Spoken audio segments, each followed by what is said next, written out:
This module focuses on fluid mechanics. So this is a big portion of the FE. You can see that you might have 12 to 18 fluid mechanics questions. So this is essentially like 10 to 15% of the exam focusing on fluids. It covers all kinds of different stuff. So you'll need to know fluid properties, so like liquids versus gases, laminar flow versus turbulent flow, Reynolds number, hydrostatic load, and fluid energy. You'll also need to know stuff about pipes, internal flow, external flow, pipes and pipe fittings, and turbo machinery measurement, and ideal and real gas law. So this also may seem sort of close to chemistry with the ideal and the real gas law because fluids can be liquids or gases. And so now let's take a look at this handbook. So the fluid section of the handbook is 27 pages. So there is a lot to unpack there, but we will get through it and kind of hit the highlights. So the basic stuff is just all about specific volume, specific weight, specific gravity. All of those specific properties mean the bulk property divided by the mass. So this is all per unit mass. So that's not a property that would change depending on how much mass is there. So all of these are intrinsic properties, and then stress, pressure, and viscosity. So with fluids, you will get a shearing stress that is based on like the skin friction of the resistance between the fluid flow and the object or channel that it's flowing through, because there will be some stress there. And that also depends on the viscosity of the fluid and the surface area of the channel. Now, for a thin plate, you want to look for a Newtonian fluid, then you need to look at the change in velocity versus the change in distance. And for the surface tension, we have force per unit length. Capillary rise, they probably won't ask you about. Characteristics of a static liquid. Basically, the thing to know here is that the pressure is proportional to the height of the liquid. So if you have two pressure points and one is at the top of the liquid and one is at the bottom, you will have more pressure the further or deeper that you go in a liquid, just simply because there's more weight of fluid on top of that. But that is where we get this formula rho GH. Now, the difference between the absolute pressure and the gauge pressure is the absolute pressure is the true pressure, and the gauge pressure is relative to the atmosphere, because the gauge, the pressure gauge would be calibrated out in normal air. And so normal atmospheric pressure would read as 0 on a gauge where it's actually not 0, because true zero, is out in space where there's a vacuum. So your absolute pressure will always be higher than your gauge pressure reading. So now there will probably almost definitely be a manometer problem. The manometer problem will have two different fluids, or sometimes three, but we'll say two different fluids here. And they will reach equilibrium with the different heights in different locations. And so it's up to you basically to figure out what is the pressure at these different locations in order to make the whole system balance. So the formulas are all here.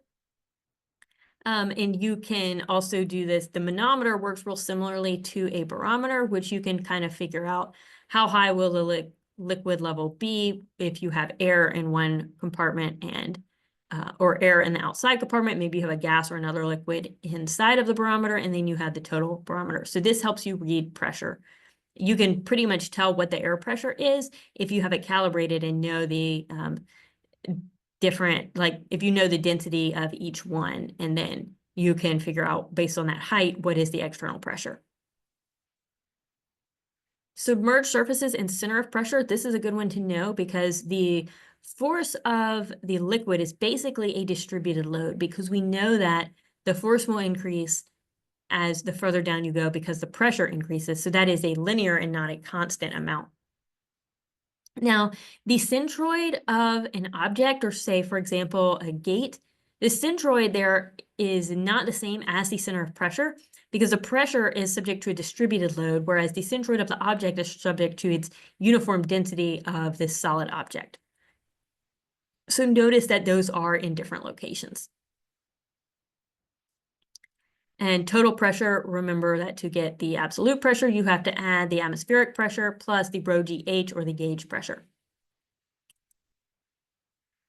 Now, Archimedes' principle basically says that the buoyant force exerted on an object is equal to the weight of the fluid displaced by that object. So however much volume the part of the object below the surface takes up, multiply that volume by the density, and then you can get the mass of the fluid, and that times gravity is the force of buoyancy. So for one-dimensional fluid flow, we have the energy equation, or the Bernoulli equation, which honestly are extremely similar to each other and kind of just look like the same thing but different forms. So the energy equation here this is pressure divided by specific gravity plus the height plus the velocity over the 2g. So essentially this is looking at, for steady incompressible flow with no energy input, essentially no pump, we have to look at the energy from the pressure, which is this first term, the energy from the gravitational term, which here is related to the height, and then finally the velocity of the fluid. So we would have the energy from the pressure, we would have the potential energy from the height, and then we would have the kinetic energy from the speed. And then HF is the head loss or the friction loss from the pipe. The Bernoulli equation looks really similar, but this is assuming no friction losses, so we just don't have the HF there. Euler's equation is for unsteady flow, and so honestly, I don't know a whole bunch about that. You probably won't have to use it that much. Hydraulic gradient, grade line, these are things that you would control F if you have a question about it. The Reynolds number, you will probably get a question on. RE equals rho VD over mu. That is very common. It is a dimensionless quantity, and you can use the Reynolds number to determine if a flow is laminar or turbulent. So if it is an internal flow through a pipe, you would have laminar if it's less than about 2,000. You would have turbulent if it's about over 10,000, and transitional somewhere in between. So hopefully your Reynolds number is either really small or really big, and you don't have to deal with the transitional flow. Okay, consequences of fluid flow is you can get head loss. Well, head loss always happens whether you've got friction, whether you've got pipe fittings, whether your pipe, whenever your pipe gets bigger or smaller or has roughness on the surface, you will have head loss. So there are several formulas you can use to calculate head loss. You can also get it off of a chart, which we will get to later, but certain different places or different questions require different formulas for head loss. So the easiest thing is just to find the right chart and read it. So Moody, Darcy, or Stanton friction factor. So yeah, anyway, that can get a little bit confusing, but there is a chart that we will get to. The minor losses in the pipe fittings, contractions, and expansion. So the pipe fitting is basically where you have two pipes joined together. Contraction is where you have a pipe that gets smaller, and expansion is where you have a pipe that gets bigger. So any kind of transition like that will have some head loss associated with it. And we can see here at the entrance or the exit of a pipe, the head loss is going to depends on even the shape of the entrance. So whether it's sharp, whether it's rounded, whether it protrudes, etc. So you get the C is a constant, and the bigger the C is, the higher the head loss is. Drag force you will have on objects in a large body of fluid. So this could be water, this could be the ocean, this could be the air. You will have drag force on anything with a size and shape. So the drag force is 1/2 times CD rho V squared in A, where CD is a drag coefficient. You would look that up in a table, or they give it to you for different types of parallel plates. Rho is the density of the fluid. V is the velocity, relative velocity between the object and the fluid. So if you have a static fluid and you have an object moving through it, it's velocity of the object. If you have a stationary object and you have fluid blowing on it, like a car that is parked and the wind is blowing, then it would be the speed of the wind. Or if you have a moving vehicle and a moving fluid, if they're moving towards each other, you add those together because that makes the force bigger. If they're moving away from each other, you would subtract because that makes the force smaller. And then A is the cross-sectional area, which is essentially the two-dimensional view that you would see. This is not related to shape. This is just literally the two-dimensional area that you would look at. So open channel flow has, you can get a flow rate. So the Q is used to represent volumetric flow rate, where V is a linear velocity. So Q would be like meters cubed per second, and V would be meters per second. And so we have slightly different equations because Q is V times A. So that's really the only difference between those two equations. Flow through a packed bed, they probably won't really ask you about. Submerged orifice, they might not ask you about that, but the important thing to know is Q equals A times V, so cross-sectional area times fluid velocity. And then orifice discharging into atmosphere. So yeah, it's not super likely that you will have to use all of these, but basically this C times A times 2GH, this equals Q. You may want to know that equation. And then here you can see we have a difference in heights between, height 1 and height 2, whereas this one just discharging in the atmosphere, there's only one height. Multi-path pipeline problems, probably won't have any of that. See, all of this is getting into like a little bit more than you probably actually are going to use on it. Jet propulsion, it probably won't ask you about that on the other disciplines exam, maybe on the mechanical. So, okay, compressible flow, this is a good one to know. The Mach number is how fast something is moving relative to speed of sound. So like how many times of sound. Mach 1 would be speed of sound. Mach 2 would be twice the speed of sound. So know that kind of thing. You can find local speed of sound based on the gas constant and the temperature. Isentropic flow is a constant entropy process. So you can use this if you're trying to find, or like if you have two pressures and you need to find the temperature, then you can use this equation to do that. And the energy relation between 2 points here, you can see that this is not related to pressures. It is just related to the height and the speed. So these are just different relationships that you would use for something that is going at constant entropy, but like past speed of sound. All right, pump characteristics. So these kind of charts you need to know how to read. This first chart is a pump performance curve. So we can see here the flow rate on the x-axis and the head on the y-axis. And what these different curves represent is this first curve for the performance here, this goes up and then comes down. This is pump efficiency. So we can see that if pump efficiency would go up as the flow gets faster and the head gets higher, and then it starts to come down again. Whereas the pump power goes up higher and higher as the head and the flow rate go higher. Then on here, we have another pump curve. So this shows pump capacity, so gallons per minute. So this is, again, a flow rate on the x-axis, and then a total dynamic head on the y-axis, and that head is given in meters or feet. So we would be able to see for these different levels of horsepower. So these dashed lines indicate the horsepower of the pump. So you would see how the head changes relative to how much you are pumping through it. And then this A, B, C, and D are just different diameters of pipe. The pump power equation is the volumetric flow rate times the pressure and divided by the efficiency. So that's what this equation tells you.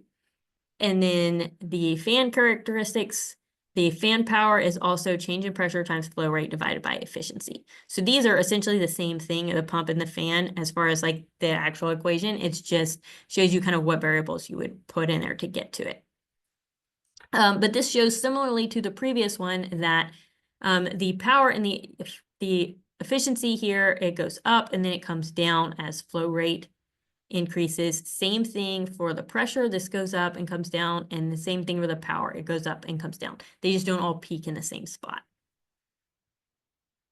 A compressor you definitely need to know. So a compressor will add energy to a working fluid, basically adding potential energy. So the fluid would come in, the work would be done, and then the fluid will exit at a higher pressure.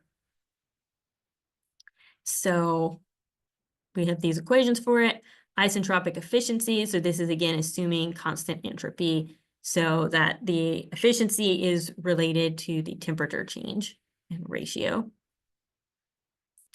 Adiabatic and isentropic are essentially the same thing. Adiabatic is no heat transfer. So we're assuming that the entropy is constant there as well, or there's no heat transfer, then maybe the temperature would be constant, or if you don't know temperature, you do based on pressure. Isothermal is constant temperature. Okay, turbines. So adiabatic turbine, ideal gas, isentropic, and changing kinetic energy. So this is just different ways you would find the work of a turbine depending on what the problem tells you is going on. So the turbine is sort of the opposite of a compressor because the turbine does work. It's not exactly the opposite of a compressor because then that would be like an expansion, but essentially fluid comes in, the turbine does work by rotating some load that's connected to this shaft. It's basically a water motor, and then the fluid comes out. All right, scaling laws. So this is just if you want to scale something, you have the original, you have the final, and then so you scale it like that. For a pitot tube, there might be a question on that. So this is about stagnation pressure for an incompressible fluid. So you would use this on a liquid, you would not use this on a gas. Now a Venturi meter. I don't know a whole lot about Venturi meters, but essentially this is asking you for the flow rate, and that is based on the velocity coefficient and areas, and the sort of knockoff of the Bernoulli equation here. An orifice is just an opening. So this orifice here is where there is a size change in the pipe. So this almost sort of looks like a fitting where basically there's a part of the pipe that's smaller. And what this will do is, although it removes some energy from the fluid, it will make it speed up going faster right there. And then it will cause some turbulence where we can see these sort of elliptical curves of the water that has to start speeding up, it contracts, and then it expands, and then so we get sort of these little separate currents right there. So you'll get different types of current coefficients show you how much energy was lost or the increased resistance. So obviously a sharp orifice is going to make the air go, or make the speed go differently than a rounded in a short tube versus a longer tube. Dimensional analysis. You might have maybe one question on this, but this is basically just finding a formula that makes the units cancel out so you can get ratios of stuff. So the Reynolds number, the Freud number, I don't know what this is, Weibull number, I think maybe, I forget the CA number, but essentially you would just use these formulas. Weber number and Cauchy number, okay, that's what those are.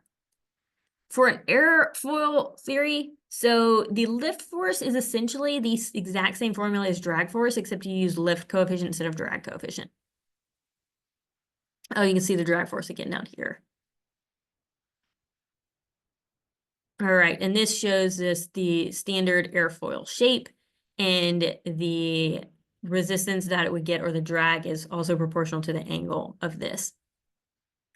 So properties of water. There'll be tons of fluid questions that ask you about water. So this is just showing at different temperatures. It has a different specific weight, different density. It's all pretty close to 1,000, but the hotter you get, the less dense that it gets. And then the dynamic and the kinematic viscosity also change. And actually they kind of change a lot more than the density does. And so does the vapor pressure. And this is the same thing, but just English units. Okay, so as promised, the friction factor diagram. So friction factor is here on the y-axis, and the Reynolds number is here on the x-axis. Each of these different dark, thick black lines is the pipe roughness. And so you would be able to find the friction factor for something based on its Reynolds number and the relative roughness of the pipe. So you would go along to your Reynolds number, and then you would go up to whatever relative roughness your pipe has, and then that would tell you the friction factor. And notice that this is a log scale and not a linear scale. So if our Reynolds number is, say, 2 times 10 to the 5, then that would be 200,000. So if the Reynolds number is 200,000, it's definitely going to be a turbulent flow, but we would go along here until we got to 200,000. So here is 10 to the 5, and then 2 times 10 to the 5 would be this line. And let's say if our relative roughness of our pipe is 0.004, then we would go up until we reach the thick black line for 0.004, which would be this one. So if you see this one, we go over here on the right, we have that 0.004, and that intersects with the 2 right here. And so if we follow this all the way to the left, that will tell us our friction factor. So we need to keep this same height and go all the way here to read that friction factor, which is a little bit less than 0.03. So that would be probably like 0.029. So that's how you use this chart. And if you have laminar flow and not turbulent flow, you use this line right here.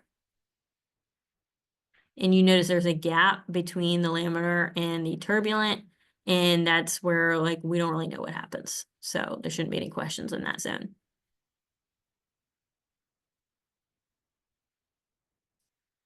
Drag coefficient for spheres, disks, and cylinders. So these are all 3 different curves. So the line with the big dashes is for a cylinder, the solid line is for a sphere, and the short dash line is for a disk. And this shows you how to find the drag coefficient for it based on its Reynolds number. So if you know the cross section and you know the Reynolds number, just go up, find the particular curve, and then follow over the striation lines to the left to get the drag coefficient. Terminal velocity. So terminal velocity is the maximum speed that something can go when it will not accelerate anymore. So you would reach terminal velocity if, say, you jump out of an airplane with a parachute, you will start accelerating, and then at some point, the drag force will balance out your weight and you will no longer accelerate. So this is terminal velocities for spheres of different densities. So we would have the diameter of the sphere on the x-axis, and we have the terminal velocity on the y-axis. And this says these numbers on curves represent the specific gravity of the particle. So like the different densities of each particle, depending on what the density of the particle is and the size of the particle, that gives you the terminal velocity, because with the density and with the size, you essentially get mass, and then which translates to weight. So that is it for the fluid mechanics in the handbook. So let's check D2L. Here there is a fluid mechanics review. This has 8 problems worked out. So you will have way more than 8 problems in fluids on the FE exam. So I would recommend looking back through your notes of when you took this class, studying some exam problems, be able to just find the formula in the handbook that you would use, because there's so many of them. Like, you know, how do you know which Bernoulli's equation to use, or which friction factor equation, or anything like that? So you'll want to, when you're studying, be able to identify what formula to use when you're solving a problem. And that's actually kind of a real efficient way to study, is just make sure you can identify the correct formula. If you were wrong, then read the solution and figure out what formula were you supposed to use. If you were right, then you can just kind of move on from that, and that will enable you to get through a lot more problems in a lot shorter time. So practice quiz, 2 chances, make sure you know what you got wrong, and then take the real quiz and do your corrections for half credit back.